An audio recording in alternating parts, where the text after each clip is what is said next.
Estamos Ô, aí. sejam bem-vindos. Esse é o nosso primeiro café cultural online, né? Porque a gente já estava fazendo esses encontros culturais desde o final de 2019. Então, eu sou É Gabriela mesmo? Linhares, Brasil, Rio de Janeiro, Niterói. E hoje a gente vai falar de um assunto urgente, um assunto que na verdade, a gente esquece do povo dessa terra. A gente esquece quem são os verdadeiros donos desse Brasil, desse lugar chamado Brasil, que deram um nome de Brasil, né? A gente vai falar dos índios, dos povos indígenas, que no início eram entre 8 a 40 milhões de índios. E eu É tenho aqui verdade. um dado de 2010, que hoje nós temos só 8.090. Só. 890 mil índios. Então, meus Verdade. amores, eu estou hoje aqui com o meu querido Roberto Martini, que é um pesquisador dos povos indígenas, ele é escritor, ele é xamânico, ele fez o primeiro oráculo indígena brasileiro, e eu estou com o Marcelo é pajé de Alagoas, é o do Pancararu, Marcelo do Pancararu, da tribo Pancararu. É isso? Estou certa, Marcelo? Marcelo, Isso Marcelo, mesmo, Pancararu. isso, Pancararu é professor, é, é especialista na pagelança e nos cantos da ancestralidade. E nós estamos esperando a Carol Potiguara, que é uma professora de história, é uma índia que vive em contexto urbano. Carol é descendente da tribo, dos povos da aldeia Maracanã. Ela veio dos índios do Nordeste. Então, é uma outra cultura também, e ela vai falar dos índios que vivem em contexto urbano, nas universidades, os índios que escrevem tese, os índios que estão no mestrado, os índios acadêmicos. Então, a gente vai começar falando desse momento que a gente está vivendo, esse momento de pandemia e essa perseguição ao povo indígena. O povo indígena nunca teve paz. O povo indígena, ele desde o início, do início da colonização do Brasil, o povo indígena vem sendo massacrado e exterminado. E hoje a gente está vivendo um retrocesso disso, não é? Então, Verdade. Marcelo, eu queria que você falasse nesse momento como é que está refletindo essa pandemia, esse vírus, esse momento desse governo, desse desgoverno, desse desserviço aos povos indígenas e a todo o povo brasileiro.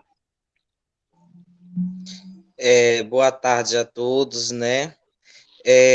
A gente, como indígena, e não só indígena, a gente vem enfrentando essa pandemia de uma forma que pegou a gente de surpresa, né? Que a gente não temos aquela prevenção de como nos prevenir a esse ser inimigo invisível, né? Que está fazendo parte de nosso dia a dia e buscamos a todo momento a nossa preservação de toda a sociedade, principalmente os povos indígenas aqui do nosso Brasil, né? Roberto, Sim, você que está em várias campanhas, você está vendo a, a, a necessidade, a urgência do nosso povo, dos nossos povos indígenas.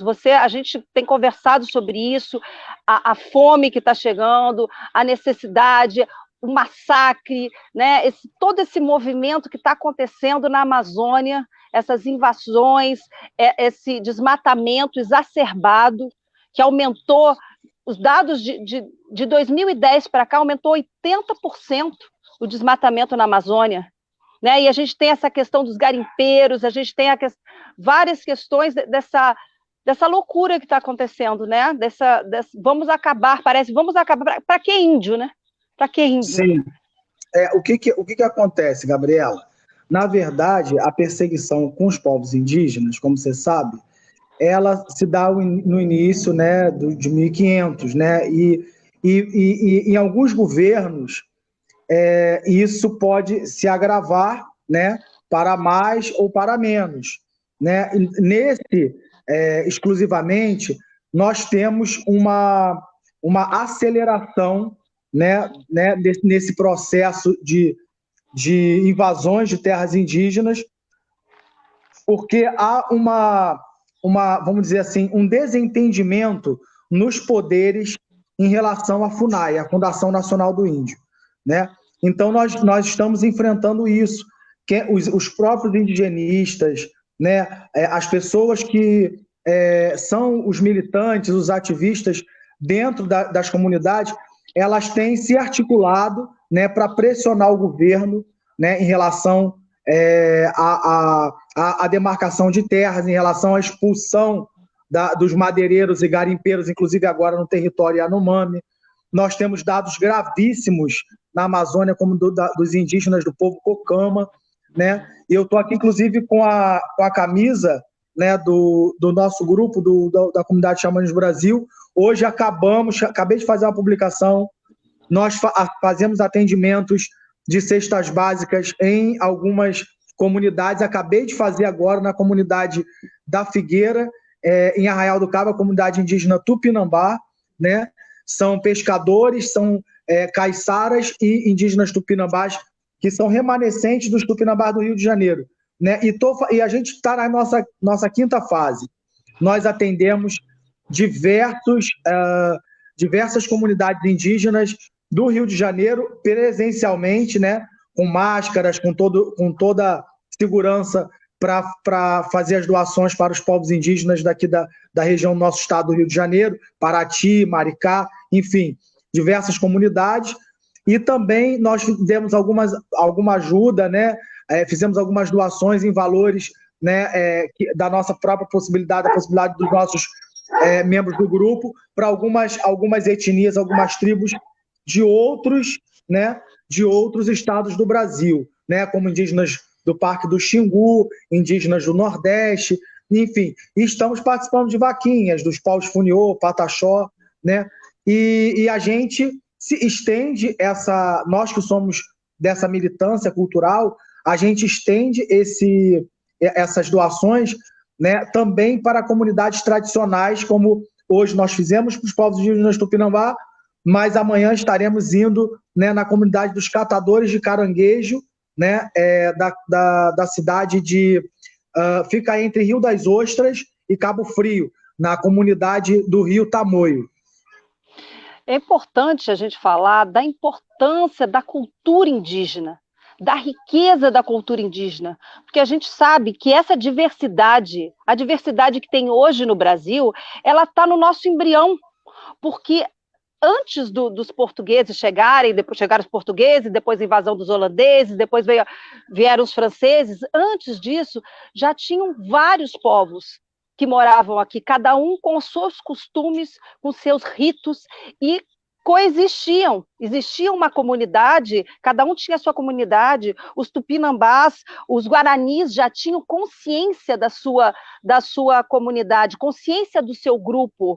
Então, da sua cultura. Eles andavam o Brasil todo atrás de uma terra sem males. Isso é uma visão, uma cosmovisão que eu acho tão linda dos guaranis. Eles passavam pelo Brasil inteiro atrás da terra sem males, que seria um espelho dessa terra, mas sem mal nenhum. Então, o índio, ele sempre viveu com a natureza, ele faz parte da natureza, e ele está na nossa natureza, na natureza do brasileiro. O homem branco foi mais um que chegou nessa terra, porque aqui vinham povos dos Andes, vinham de outros lugares, tinha antes da colonização, tinham povos que aqui habitavam há mais de 2.000 anos, tinham povos que habitavam aqui há 200 anos. Então, assim, se vivia praticamente em harmonia e respeito. Quando o branco chega, o branco é recebido por esses índios, é acolhido por esses índios. Existe esse mito do nascimento do Brasil, que chegam caravelas, aquela missa no Monte Pascoal. Isso não existiu, gente. Eles chegaram aqui famintos, sujos, e foram acolhidos pelos índios.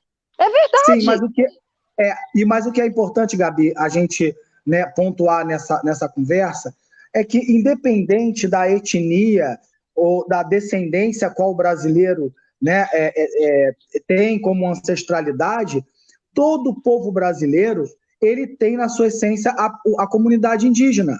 Com certeza, e é importante que a gente pontue isso, né, para que o brasileiro passe a valorizar as comunidades indígenas como parte da nossa cultura. Porque não existe o Dia do Índio. O povo indígena é o povo brasileiro, é a essência do povo brasileiro, né? Exatamente. Então, nós temos uma preocupação muito grande, como brasileiros em geral, em preservar as culturas, vamos dizer assim, de origem árabe, europeia, né? Até mesmo africana, que temos muitos militantes, muitos ativistas da cultura afro, mas a gente esquece que nós temos as culturas indígenas, os povos indígenas, que fazem parte da nossa essência, mesmo que não temos, que alguns não tenham o sangue dos povos indígenas, né? E temos que também lembrar nessa conversa, né, que é muito importante a gente falar sobre isso, que nós temos no Brasil mais de 40% do povo brasileiro, desses milhões de brasileiros que nós temos hoje, eu não sei o dado, mas são mais de 200 milhões, que têm sangue indígena. Inclusive, se você pode pegar aí pessoas... eu tenho uma amiga, inclusive, que eu posso... Aqui não tem foto dela, mas pode depois te mostrar. Ela é loira como você, tem olhos azuis, cabelos lisos, e tem sangue indígena por parte da avó dela, por parte do pai, porque é muito importante a gente dizer que os povos, nós temos muitas gerações, né? Imagina, desde 1500, quantas gerações foram nascendo aí na miscigenação do povo brasileiro? Alemães com indígenas, Guarani do sul do Brasil, italianos, e em São Paulo caiçaras com japoneses, e assim nós somos um povo com uma miscigenação muito grande. E o povo brasileiro enxerga as culturas indígenas muito distantes da sua realidade. E, na verdade, a cultura indígena está nos nomes das nossas ruas, das nossas cidades, como Araruama, aqui nossa vizinha Iguaba Grande, estão nas palavras que a gente usa, como, por exemplo, tá dando um toró, vai ter um toró. O toró é uma palavra de origem indígena, né? E mandioca, que a gente come, o aipim, né? O inhame. Então, tudo isso está relacionado com as culturas indígenas. E a gente... O nosso folclore, né? Nosso folclore, Roberto, é rico. A minha bisavó nasceu numa tribo. Olha a minha cara, branca desse jeito. Eu sou uma brasileira, sou uma vira-lata, porque eu tenho holandês, eu tenho alemão, eu tenho português, eu tenho índio.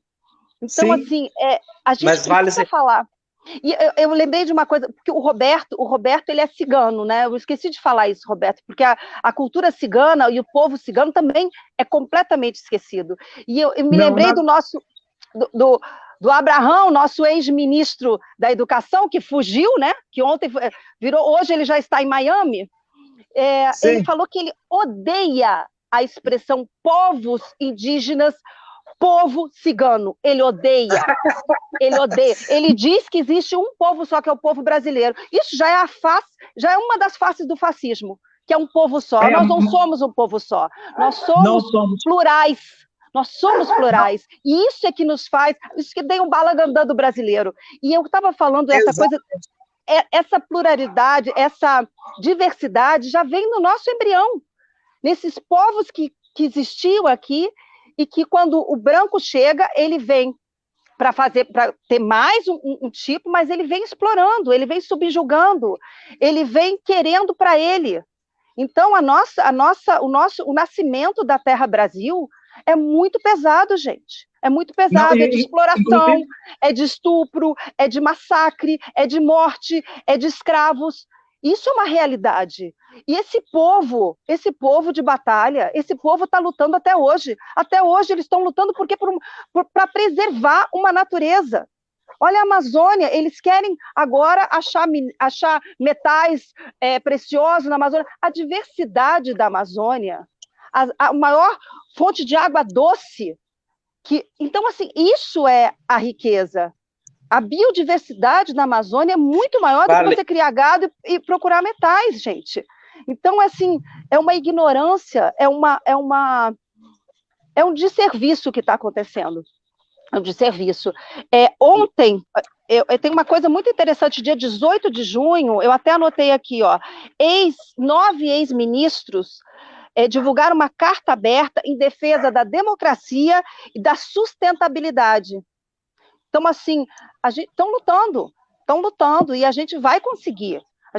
Não é possível. Eu acho que esse momento desse governo desastroso, dessa pandemia, é um momento de união, é um momento da gente ver essa ancestralidade do povo, a gente ver que a gente é múltiplo, a gente olhar para o brasileiro, nos olharmos com mais amor, com mais empatia, que é um momento de muita falta de caridade, né, Roberta? A gente que trabalha com espiritualidade e com trabalhos filantrópicos, a gente vê que é uma desumanidade o que está acontecendo.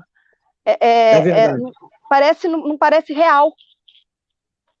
Lembrando a fala do ministro, né, quando ele se refere a ciganos, né, inclusive, muda a sua posição aí. Estou mudando, que eu estou muito, eu resolvi fazer na rua, e agora agora eu vou mudar para cá, ó, gente. Aqui, isso, ó. Agora sim, ó. Agora você está ótima. Agora eu estou ótima. A atriz que tem que estar bonita, né, gente? Que tá coisa certa. horrível. Vamos certo. Lá. E lembrando a fala do ministro, quando ele se refere, inclusive eu fiz uma postagem no Facebook, falei quando ele disse essa frase, falei, nossa, eu estou perdido. Na verdade, eu faço a minha miscigenação, né, é do grupo Romani, né, cigano rom, africano e indígena também do povo Tupinambá da Bahia. Eu também sou uma miscigenação de 3 povos. Eu ainda tenho, por parte um pouco mais distante, de algum lugar de Portugal, que eu não lembro, mas tenho também. Então, você vê, são 4 etnias, praticamente, né, no meu veio sanguíneo, né, e que é importante a gente lembrar, lógico, que a gente tem mais próximo devido à minha linhagem paterna, né, a minha mãe é brasileira, bem mestiça das 3 raças, mas a avó dela, o pai dela, né, mais próximo da comunidade indígena, e eu tenho a parte do Romani por parte do laço sanguíneo paterno, que também é muito forte. Então eu tive essa miscigenação e tive o convívio, né, com povos distintos. E além de tudo, nós, assim como você, nós estamos no Rio de Janeiro. Então recebi muita influência do samba, da capoeira, da gafieira na Lapa, né, das culturas do carnaval, né? Então fiz parte de diversos movimentos do carnaval, assim como o Marcelo, né, o Marcelo Apuan, que é professor, né, de tradições, de pagelanças dentro da comunidade dele, recebeu influências do folclore de Pernambuco, do folclore de Alagoas, do Bumba Meu Boi, da festa junina. Então nós, como brasileiros, precisamos valorizar, né, não somente a nossa ancestralidade, nossos veios étnicos e ancestrais, mas também a nossa cultura popular local, né? Os movimentos, os blocos de carnaval, né? A gente tem que lutar por isso, a gente tem que lutar pela sobrevivência da nossa essência brasileira. Porque a partir do momento que acaba isso, acaba o teatrinho de rua mambembe, que acaba o circo, que acaba uma comunidade cigana tradicional de acampamento, a partir do momento que isso tudo vai acabando, a gente vai perdendo a nossa essência. Então, é importante que existam núcleos de pessoas, de lideranças políticas, artísticas e ativistas para que se lute, para que essas manifestações se fortaleçam. Porque nem todo mundo tem histórias orais, como eu tive, por parte de pai, né, de tios e primas e tudo, dentro da comunidade romana, ou da mãe, com informações da Bahia, de samba de roda, ou do indígena, da própria dos avós, aquela coisa toda dela, como eu tive, e a convivência no meio folclórico, né, de ter uma cidade como a nossa, que é o Rio de Janeiro. Muita gente não teve isso. Então a gente precisa lutar e militar para que nossos filhos e nossos netos tenham acesso ao circo, tenham acesso ao teatro mambembe, tenham acesso à cultura, ao samba de roda, o que e eles tenham a livre escolha, né, a liberdade de escolher o que eles querem seguir ou não, se eles querem preservar essa raiz ou não. Eu acho que isso é muito importante. Mas eu acho que a preservação da raiz, o povo sem memória é um povo acéfalo, um povo sem cultura. A gente precisa ter essa memória. A memória, a nossa ex-secretária de Cultura falou que o que passou, o que passou, não. Nós somos reflexo do que nós éramos ontem. Então a gente precisa saber o que a gente fez ontem, inclusive os erros, para não se repetir, não é? Porque a gente está prestes a repetir erros de uma ditadura militar. Então é necessário, sim, e as pessoas militantes da cultura pensaram sobre isso, pensaram sobre o que é a cultura do Brasil. A cultura não é o que aparece na televisão. A cultura é o que a gente come, é como a gente fala, é essa diversidade, essa pluralidade que nós temos. E nós somos tudo. Eu sou gaúcha, né? Então eu sou gaúcha, vim para o Rio de Janeiro. A gente acaba vivendo esse Brasil. Principalmente os artistas, a gente vive de forma intensa. Eu acho que é necessário que falemos sobre isso, e hoje a gente precisa pensar nos índios. Eles são a minoria, não é, Roberto? Nesse contexto todo, e ainda tem uma essência no índio, que é uma essência de pureza, que é a essência da mata mesmo, a essência de pureza, de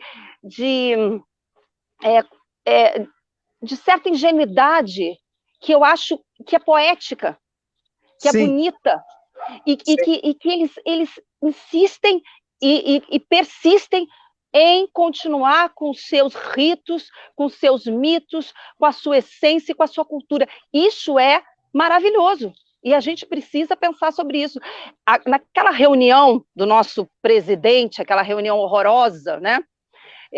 O ministro Ricardo Salles falou uma coisa absurda e que não foi muito pontuado, né? O que ele diz? Ele disse que era um momento, uma oportunidade, vamos colocar boiada lá dentro, né? Precisa haver um esforço aqui, enquanto estão nesse momento de tranquilidade na mídia, que eles estão todo mundo voltados para o Covid, né? A gente precisa ir passando a boiada. Olha só, vamos jogar boi lá na Amazônia, vamos passar a boiada, vamos passar por cima deles, vamos aproveitar. Então, esse momento onde estão, quantas pessoas estão morrendo hoje, ontem, o último dado, 49.101 mortes. Então, o governo está aproveitando o momento que estamos em casa, que estamos morrendo, que estamos pessoas desesperadas que não conseguem voltar para o trabalho, que precisam trabalhar, mas a gente sabe que o governo não está dando alternativa para o povo ficar em casa. Nosso gráfico só sobe. Não existe, a gente precisa ter essa consciência. Nós não estamos no fim de uma pandemia. Nós estamos ainda subindo. As consequências desses shoppings abrindo vai ser muito grande. Então, eles estão aproveitando esse momento para quê? Para o povo morrer, para roubar, para invadir a Amazônia, para acabar com tudo. Enfim, é um desserviço muito grande. Marcelo... Nós perdemos, Gabriela, só já que você está dando dados de mortes de Covid-19, nós perdemos recentemente o Marcelo, sabe, inclusive, dessas notícias, ele tem esses dados que ele está em muitos grupos indígenas, assim como eu. Nós perdemos uma liderança fortíssima dos Kayapó, né? Que é o grande líder, né? Se chama Paulinho Paiacã, né? Então, perder o nosso grande chefe Paiacã, que era um grande ativista em Brasília em prol dos povos indígenas, foi uma perda inestimável nesse momento de militância de preservação da Amazônia. Tem muitos índios morrendo, né? Tem os dados dos índios que não vivem em contexto urbano, 101 já foram mortos pelo Covid, 301 que vivem em contexto urbano, e a gente sabe que essa guerra química, desde o início, eles morreram, né? Tem dados na época da varíola, né? Que o padre Anchieta morreram absurdamente, não me lembro quantos, eu até anotei. Na verdade, morreram 300 mil indígenas. 300 mil indígenas, exatamente. 300 mil indígenas que foram perseguidos com material de utensílio, roupa, alimentos, infectados com a varíola e com a doença da gripe e outras diversas aí. Coisas absurdas. Talvez tenha sido o maior holocausto humano que se viveu no mundo. Se você entrar num contexto americano, do Canadá, né, Argentina, incluir Peru, México, foi sim o maior massacre humano da história da humanidade. Foi, não foi, Roberto? Foi. Agora sim, já que a gente já está meio pesado o nosso assunto, vamos entrar na parte assim, Marcelo é pajé, né, Marcelo? Tem todo esse estudo dessa ancestralidade, das músicas, da essência, e eu queria que você falasse um pouco sobre isso, Marcelo.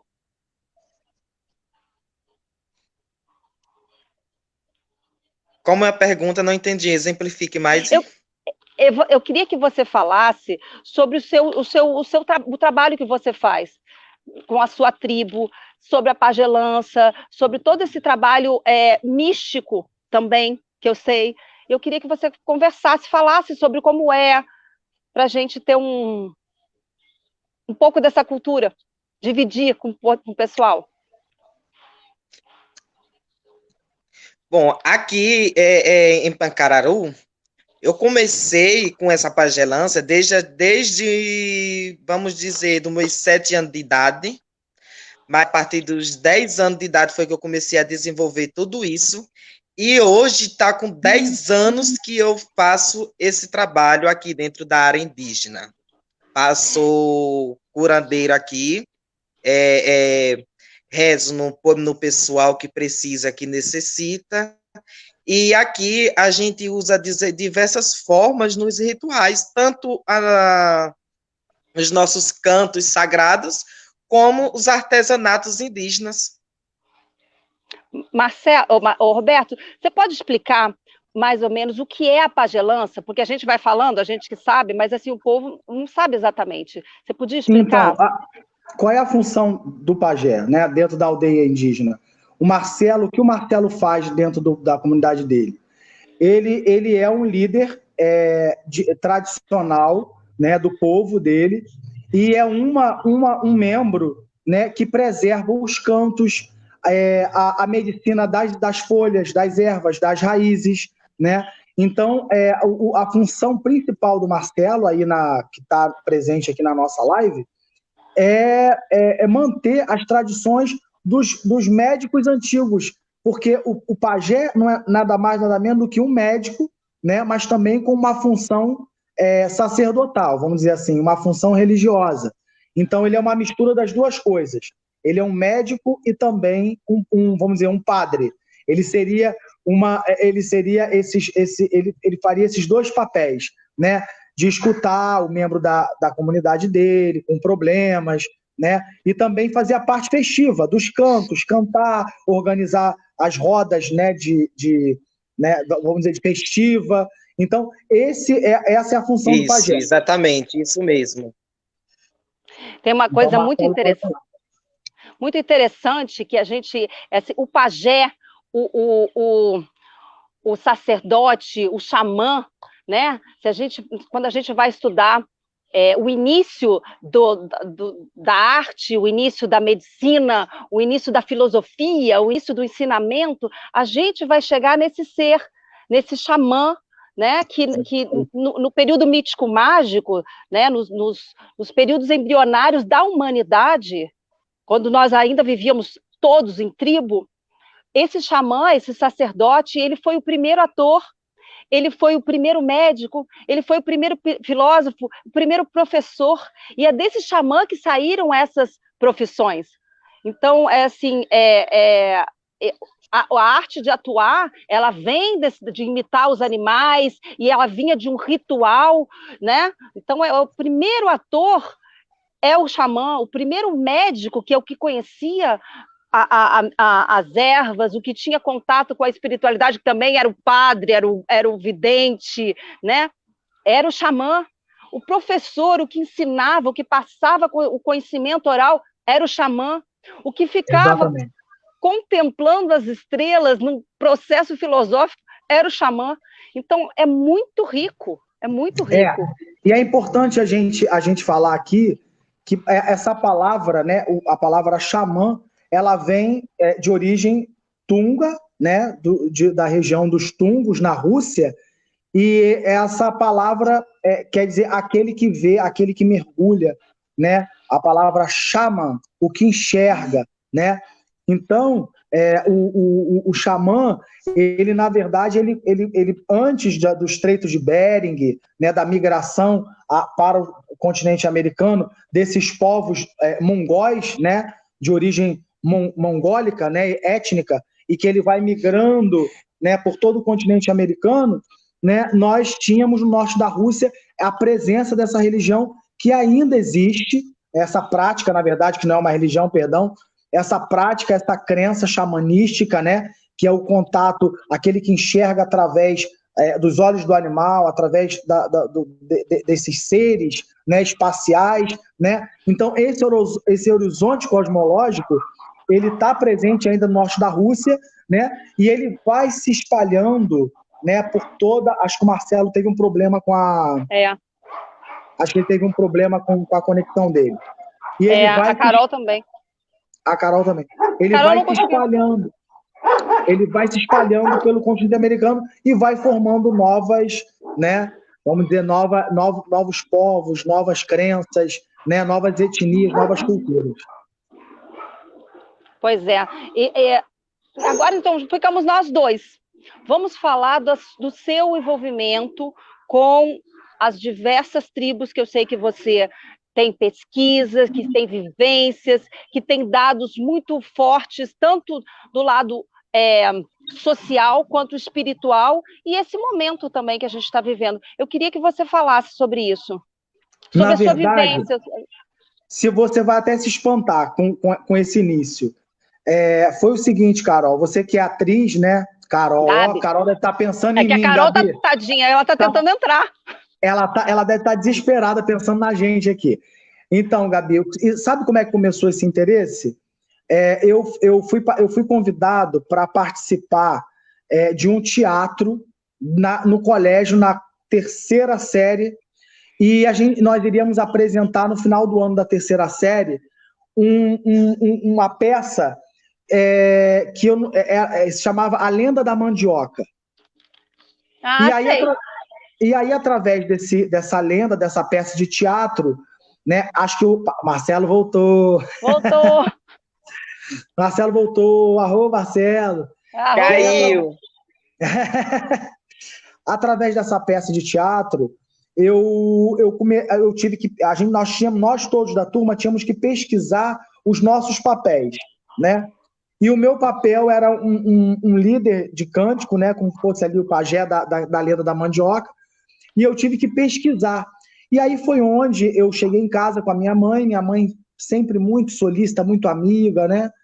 E aí ela disse assim, nossos ancestrais do meu pai eram indígenas do povo Tupinambá, e eles agiam assim, assado. Meu pai tinha o costume do rapé, aquela coisa toda, eu fiquei muito interessado. E aí eu passei mais além, que eu sempre fui muito profundo naquilo que eu gosto, né?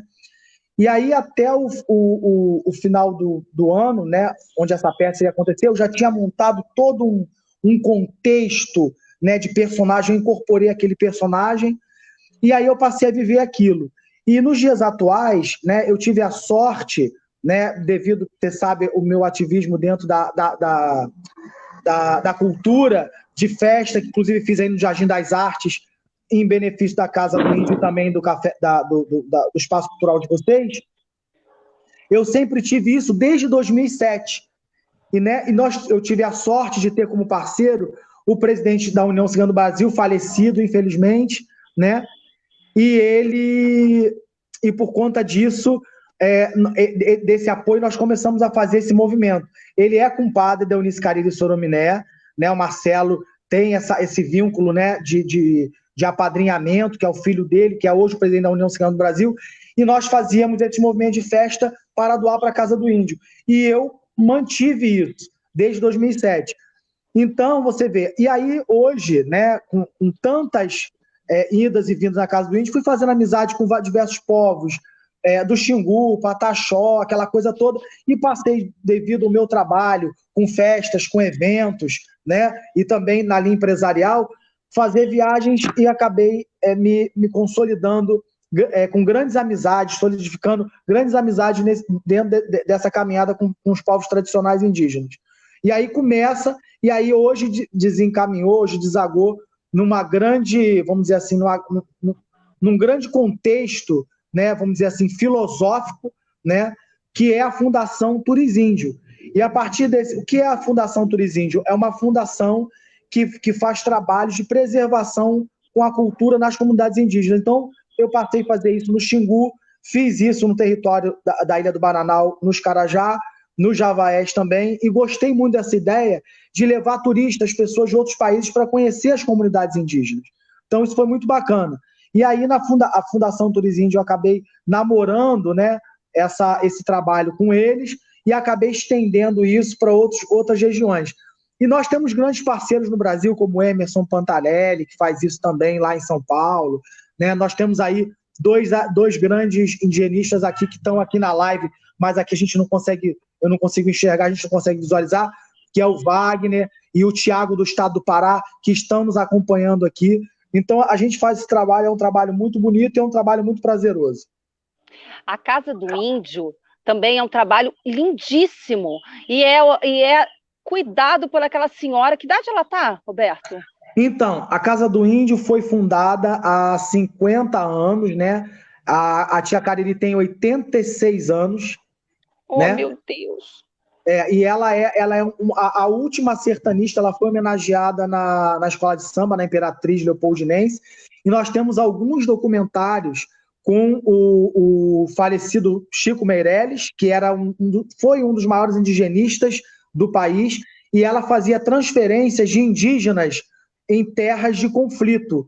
Então, ela transferiu indígenas da região do Arinos para a região do Xingu, né? Ela transferiu indígenas na Amazônia e também na região do Chavante. Ela é uma indígena descendente do povo Cariri, mas foi casada com um indígena da nação Xerente, que é uma família ligada ao povo Chavante, né?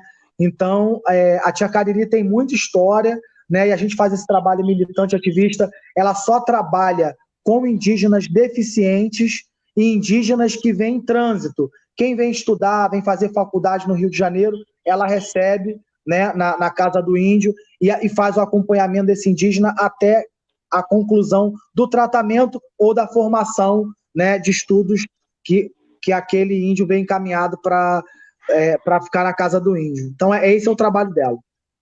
E é impressionante a dedicação e o amor, né? Aquele evento que nós fizemos em prol da Casa do Índio, ela levou os índiozinhos que tinham deficiência e o carinho, dando comida, uma senhorinha que tinha alguém tá cuidando dela, ela estava cuidando, e que força, né, Roberto? Que coisa impressionante, é uma guerreira, é uma guerreira.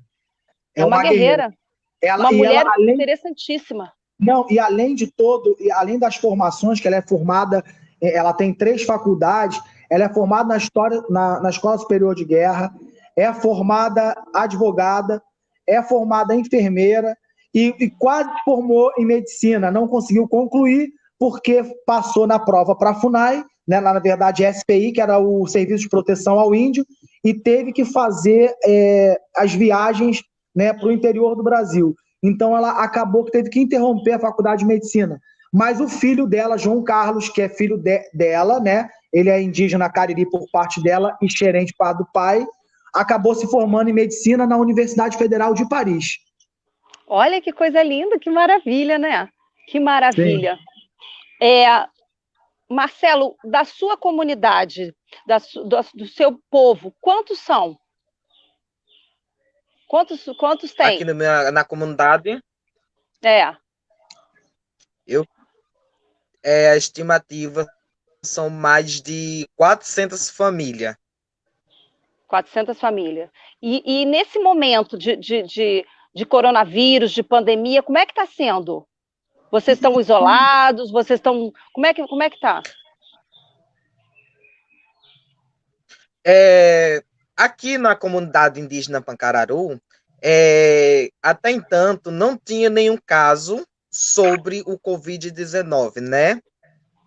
Mas a gente não está livre dessas perseguições desse inimigo invisível, mas infelizmente ocorreu no caso, dois casos, que um estava fora da cidade, mas consta por ser Pancararu, e outro caso que ocorreu dentro de Pancararu, mas a equipe da, digamos, da saúde rapidamente isolou essa pessoa foi isolada e não teve o contágio assim abrangente, não generalizou toda a comunidade. E por fim, até hoje, a comunidade está totalmente segura. E também foi fechado, foi feita 2 barreiras sanitárias para não permitir a entrada de pessoas que não pertencem à área indígena, para assim proteger não só nós, mas também nossos curumins e os nossos anciãos. Me diga uma coisa, é tão linda essa relação com o ancião, né? O povo indígena tem essa relação, a gente não tem, os velhos têm que morrer, olha como é que está aí o... Ah, mas é só velho que vai morrer. Então, assim, é uma sabedoria, né, do ancião, da ancestralidade, aonde se representa a sabedoria. Você quer falar um pouquinho disso, Marcelo? Do ancião? Tipo assim, quando você falou sobre anciãos, digamos que o ancião não tem, vamos dizer que se morrer, tanto fez, tanto faz. Me fez lembrar de um caso que eu assisti no jornal, que na China, logo quando essa epidemia começou, que não era a pandemia, era a epidemia, ocorreu, lá o governo decretou que uma pessoa que tivesse a maioria de 80 anos, maior de 80 anos, não tinha direito a um leito, ou seja, não tinha direito a se a ter ajuda da saúde. Tinha que morrer, tinha que dar espaço para o jovem, entendeu? Eu creio para mim que isso foi totalmente um absurdo, foi totalmente errado que eles fizeram e continua sendo. Porque os nossos anciãos, nossos velhos, são daqui na aldeia, nós consideramos como tronco velho de Pancararu. São eles quem guardam os costumes, são eles quem guardam as tradições, são eles que preservam mais do que próprios jovens, entendeu? É uma maravilha, mas não é só na China, não. Aqui a gente viveu isso, empresários falando, justos falando, vai morrer, os velhos vão morrer, vai, morre, tudo bem. Quantos falaram? O próprio presidente também. Para eles é muito bom, porque aí na Previdência, quantos Morre que milhões não aí tem, morre que não vai fazer não falta, preciso porque pagar aí tem, aposentadoria, né, Roberto? É Aí verdade. vai. E aí tem aquele ditado que diz, porque é velho, já é de idade, já viveu muito, não tem mais o que viver, vamos deixar o jovem viver. Nós jovens também podemos morrer com esse inimigo invisível. Nós também podemos. Nós não estamos livres. Oi? E saiu todo mundo, só ficou eu. Foi isso que aconteceu? Estão me ouvindo? Então, estamos aqui. Essa live está diferente. É a primeira vez que a gente está fazendo pelo Facebook. E aí como tem mais de 2 pessoas, a gente teve que entrar em outro site para fazer essa transmissão. E a nossa querida Carol não conseguiu entrar. Roberto voltou. E Marcelo saiu. E Roberto está aqui. A gente está falando sobre esse momento que estamos vivendo de angústia, de ataque, de perseguição, né, nesse desserviço do nosso querido presidente, nessa perseguição. O Bolsonaro, eu acho que a gente já vai até pensar e falar sobre isso, sobre o desserviço, a fragilidade das políticas de controle ambiental que estamos vivendo, diminuiu a fiscalização, aumentou o desmatamento, a violação dos direitos dos povos indígenas, o corte orçamentário profundos, anulação de multas, né, dentro da área da Amazônia, liberação e autorização ambiental sem parecer técnico. Então, assim, a nossa Amazônia está sendo invadida há muito tempo, a gente sabe, mas agora com um aval, com assinatura, com consentimento e com incentivo do nosso querido governo federal.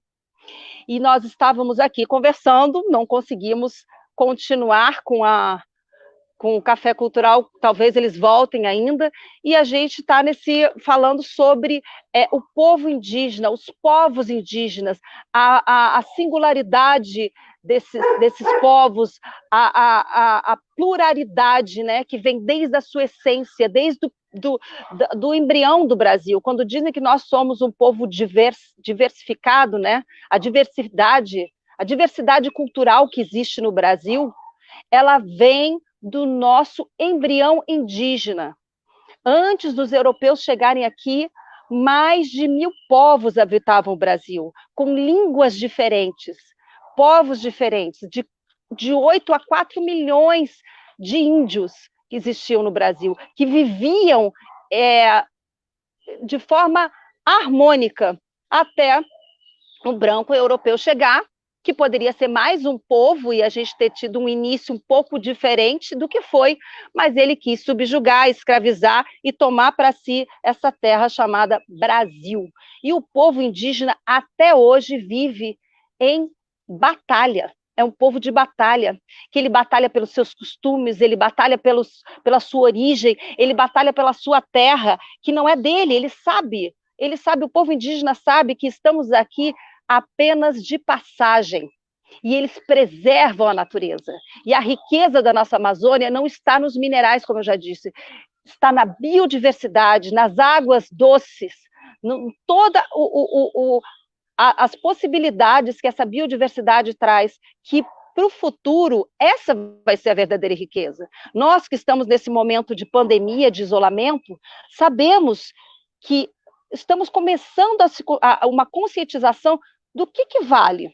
O que vale agora, nesse momento que você tem que estar isolado? O que adianta você ter um carrão? O que adianta você ter milhões de roupas? Né? As coisas materiais começaram a perder. Eu acho que a gente está começando a entender quais são as nossas prioridades, o que realmente nós precisamos, não é? E hoje o povo indígena, o nosso povo, a nossa origem indígena está pedindo por socorro. Tem uma coisa muito interessante que eu queria falar. O PDT fez uma denúncia por genocídio contra o presidente Bolsonaro no Tribunal Penal Internacional. Não sabemos se vai ser, como é que vai ser o andamento, né, dessa denúncia, mas em dezembro tivemos uma denúncia sobre as políticas de extermínio de comunidades indígenas, que estão destruindo também o meio ambiente e o território. Uma juíza, que foi a única que fez parte do TPI, que é do Tribunal Penal Internacional, é uma juíza chamada Silva Steiner, é bom falar porque é uma mulher, vamos valorizar nós mulheres, foi a única brasileira que fez parte do Tribunal Penal Internacional. Ela deu um parecer que ela acha que, ela fala sobre essa denúncia que foi feita em dezembro dos índios, e acha que existe possibilidade de continuar isso, dele ter uma condenação, dele ser condenado, porque ela compara com o caso que aconteceu no Sudão, que o presidente tirou terras para explorar petróleo. E o que está acontecendo aqui é exatamente isso. Estão perseguindo, exterminando e matando para explorar os minérios da nossa Amazônia, esquecendo que o mais importante é a biodiversidade e é, sim, a essência e a cultura, que é a nossa ancestralidade, a cultura indígena. Salve o povo da mata, salve os índios, salve todos os nossos povos que estão aí nessa batalha, e vamos continuar em casa, gente. É muito importante que fiquemos em casa. Não é por mim, nem pelo meu familiar. É um ato de cidadania, é um ato de caridade, é um ato de compaixão. Os nossos profissionais da saúde estão exaustos, os nossos hospitais estão lotados, o nosso gráfico só sobe. Eu vou repetir que ontem, o último dado foi 49.101 mortes. Então, a coisa é séria. Marcelo voltou. Fiquei sozinha aqui, Marcelo. Comecei um monólogo. A internet aqui tá, o carro tá ventando muito. Então, Marcelo, a gente está chegando. Cadê o Roberto? Roberto também saiu, não conseguiu. Nossa querida Carolina Potiguara, que é é professora da UF, tem mestrado, ela tem artigos escritos, ela é uma sumidade, assim, em termos de mulher indígena que vive em contexto urbano. E eu vou fazer uma live só com ela, com a Carol, vou lá na casa dela ver o que está acontecendo com essa internet, porque vale muito a pena ela falar sobre esse contexto urbano, sobre a tribo Maracanã, né, que vivia ali no Maracanã. Antes da construção do Maracanã, tinham índios que foram tirados dali. Ela vai falar sobre isso, que é uma coisa muito importante para a gente saber, principalmente o pessoal do Rio de Janeiro, não é? São índios que vieram do Nordeste, de tribos de outros lugares. Então, ali tinham alguns povos, hoje, onde é o Maracanã, e ela é descendente dessas tribos, né, que estavam ali. E a Carol Potiguara, ela é uma artesã, ela é professora, ela é ativista, ela é mãe, ela é uma mulher, né? Porque a mulher, você sabe que, Marcelo, os índios que têm toda essa sensibilidade, esse reconhecimento pelo sagrado, pela terra, pela mãe, e uma valorização da mulher. A Carol é uma mulher que a gente precisa falar, porque hoje nós mulheres sempre fomos, né, muito oprimidas, mas eu acho que nesse momento desse governo tão fascista, é um ponto da sociedade que tem que ficar calado, né? Que eles querem que nós nos calem, querem nos tirar, querem falar, deixar a gente um pouco de lado. Marcelo, não estou ouvindo. Mas, enfim.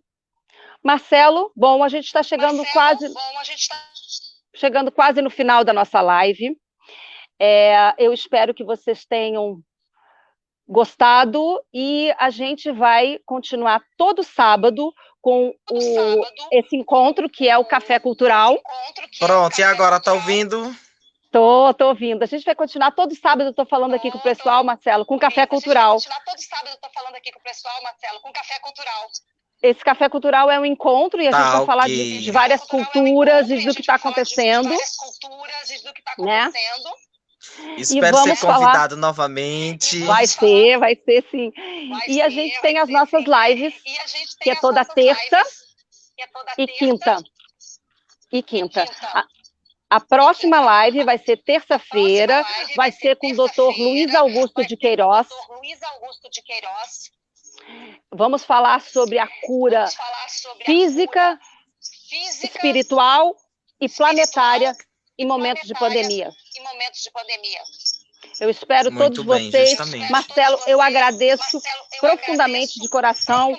Muita luz para o seu povo, muita luz para o nosso povo, porque eu me sinto também parte dessa natureza, desse contexto. Somos todos um, não é, Marcelo? Somos todos indígenas, somos todos índios. Índios. Então, arro! Somos todos índios. Então, pessoal, obrigada. Até o próximo Jardim Cultural. Beijo. Então, pessoal, obrigada. Até o próximo Jardim Cultural. Beijo. Tchau. Tchau, Marcelo.